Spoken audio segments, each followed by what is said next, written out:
पुराणों के अनुसार नंदी असल में शिलाद ऋषि के पुत्र थे, और शिलाद ऋषि थे ब्रह्मचारी। उनकी इच्छा थी उनका एक पुत्र हो जो भगवान शिव का अत्यंत भक्त हो।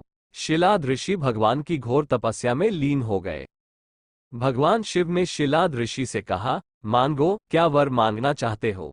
ऋषि शिलाद ने अपनी कामना भगवान शिव से जाहिर की। भगवान शिव ने शिलाद को नंदी दिया और कहा, यही है तुम्हारा पुत्र। अब तो ऋषि शिलाद की प्रसन्नता का कोई ठिकाना ही नहीं था। उसका लालन पालन करने लगे। देखते देखते नंदी बड़ा हो गया। नंदी ने भी भगवान शिव को प्रसन्न करने के लिए कठोर तप किया। फलस्वरूप भगवान शिव प्रसन्न हुए और नंदी को बैल का मुख देकर अपना सबसे प्रिय और वाहक बनाया। इस प्रकार नंदी भगवान शिव के सबसे प्रिय वाहन बने और समाज में उन्हें पूजनीय स्थान भी मिला। यही वजह है कि भगवान शिव की आराधना से पूर्व उनके प्रिय नंदी की पूजा की जाती है।